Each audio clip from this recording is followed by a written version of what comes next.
Good day. My name is Rick Carter, Director of Alumni and Church Engagement, and I'm here with Jordan Delks, who's Director of Development with Wesley Seminary. And we're honored today that we get to take this few moments with you to talk to Reverend Phill Tague. He's the recipient of our 2017 Distinguished Wesley Seminary Alumni Award. He's a graduate from 2007 from Wesley Seminary, of course, and he holds a Master's of Arts degree in ministry. We're excited to have him here on campus this week for our homecoming, and we thought we'd take some time just to talk with him. Phill is currently the lead pastor of the Ransom Church. His church has 2 campuses currently, about 2,000 in attendance, and he has a great deal of ministries in the community that he's doing. So Phill, I love the statement that you shared when we did an article on you as Pastor of the Week. You said the church isn't something you attend, it's something that you become. Mm-hmm. And you could see by that statement alone that we wanted to make him Pastor of the Week, and we wrote an article about that as well. But we're very excited to have you with us today.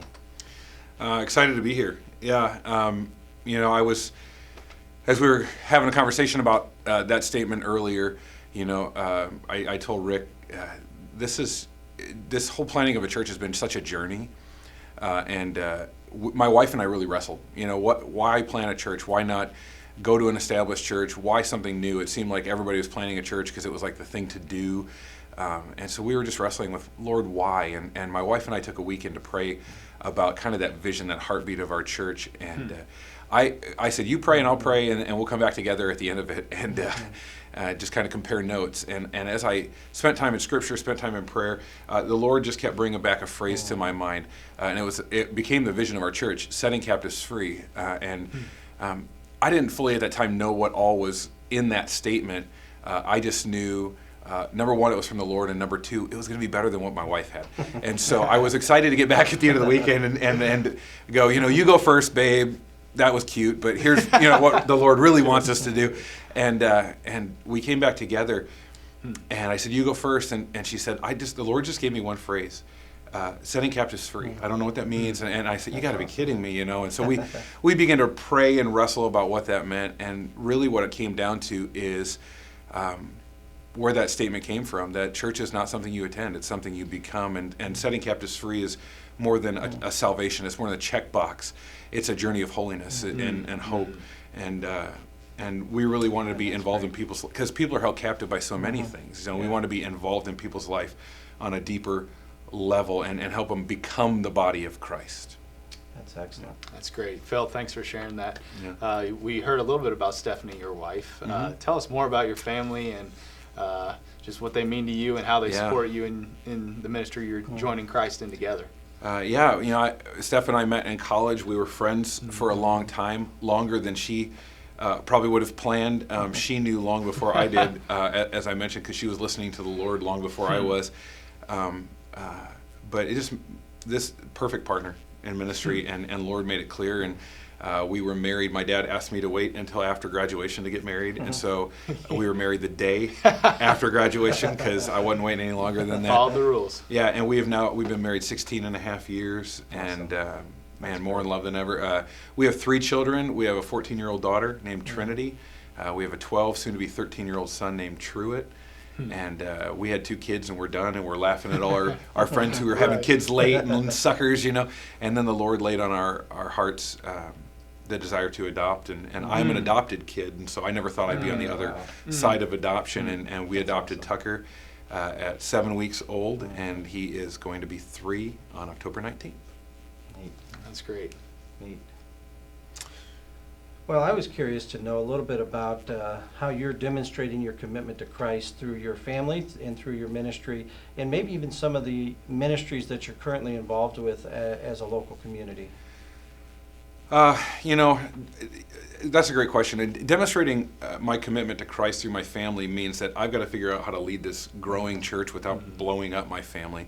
And so for me, the fact that my kids love me, love mom, love Jesus, and want to be involved in the church, want to be there, at this point in the game is a huge win. That's wonderful. And so much of that had to do with honoring the Sabbath and modeling that for my staff.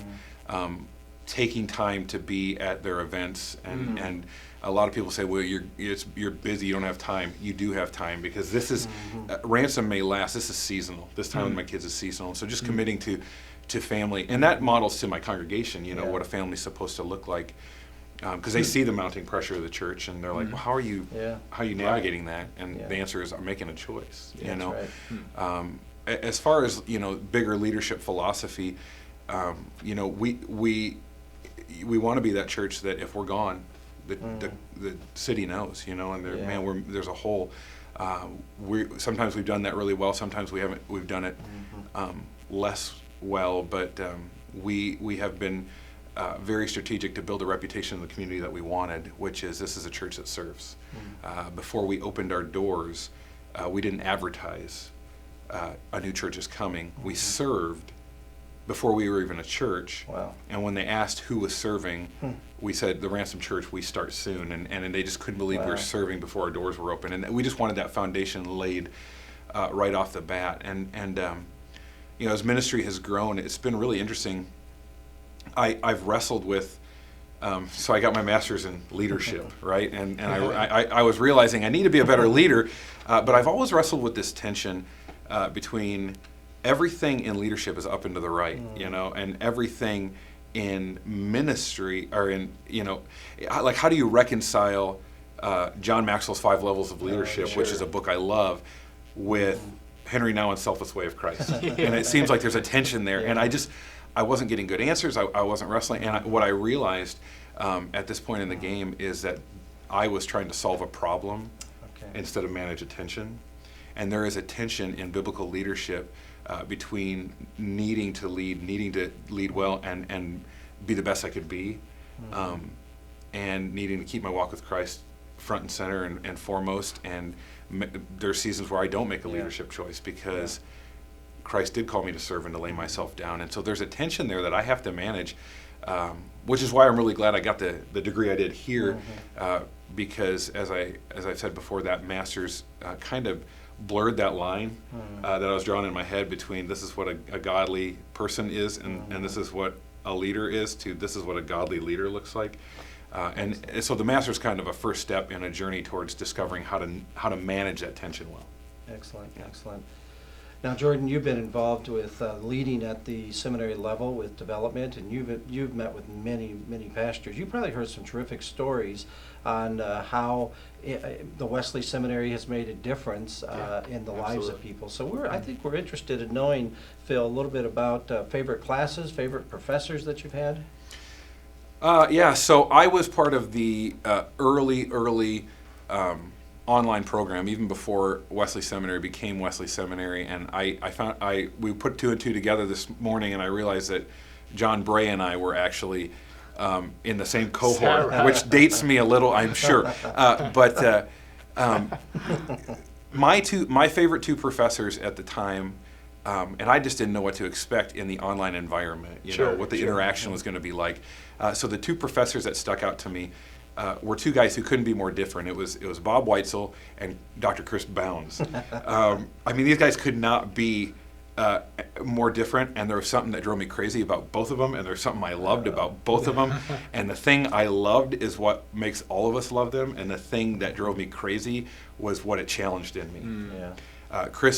Dr. Bounds just pushed me to go deeper in a way I hadn't thought of before. Dr. Weitzel gave me permission to think about leadership in a way that didn't make sense to my church brain, in a way, and honestly pushed the envelope in a way, and both of them were just critical in that journey for me. Excellent. Yeah. So as you think about students that are either on our residential campus or those that are in our national and global, that maybe are interested in going into ministry or that are currently in ministry, do you have any suggestions for them? I know this is a little bit cliche, but you hear people say you get out of something what you put into something. That would be honestly the best advice I could give, because we live in a culture of excuse. We live in a culture where people expect the reward but don't want to do the work. They expect the job should just be given to them, and they hold out for the management position that they're not trained for. And that's just our culture, in a overview. And so you know, people will ask me about the program and was it hard? And I mean, the answer is yes, of course it was hard, and of course it challenged me. And you know, I did the master's program in a season where I had a wife and 2 little ones at home, and so my master's homework started at 10 p.m. right, and went till question mark, you know, every night. I learned to live on a little bit of sleep for a season. You know, I mean, you can do anything for a season. Near the end of my my master's work, when I was getting ready to do my capstone project, I had a rock climbing accident that almost took my life. I had to put the program on pause for a few months while I got several surgeries, healed, learned to walk again. And man, it would have been easy just to bail, right? Sure. And I remember a lot of homework nights sitting in my wheelchair while recuperating, hurting, needing sleep, and just going, you know, but I can do this for a season. And so, you know, when the professor asks for a minimum of something, don't give the minimum. Give the maximum. Do the most. Read every piece of knowledge you can gain, and make yourself as sharp as you can. When there are recommended readings, if you don't read them right then, put them on your read list for later, because the minute you stop growing, you know, you're done. I heard it said that leadership and growth and learning is a lot like riding a bike. A lot of people think when you ride a bike you start coasting. They use the phrase you're coasting. But in physics, actually, the minute you stop propelling yourself forward, like on a bike or something, the minute you stop pedaling, you're actually moving backwards at a faster rate than you're moving forward. And so you're actually losing ground the minute you stop learning. And so keep learning, and don't do the least, do the most. That's great. Phill, as we listen to your story, I hear how you made decisions in faith to get married, how you made decisions in faith to plant a church, how you made decisions in faith to do a master's program completely online, have an accident, and continue in faith. And I'm reminded of Ezra chapter 7, where the journey is made from Babylon to Jerusalem, and it is completed in half the time it can humanly take, because the Lord was sought. And I see that along your journey, step by step, that you kept seeking the Lord. You stepped out in faith. You kept seeking the Lord. You stepped out in faith. So thank you for sharing your incredible testimony with us today. It's my pleasure. My pleasure. To our viewers, please follow us on our social media, IWU Alumni, on Instagram, Twitter, and also Wesley Seminary on our Instagram, Twitter, Facebook. We would love to keep you connected. Amen. Thanks, Phill. You bet.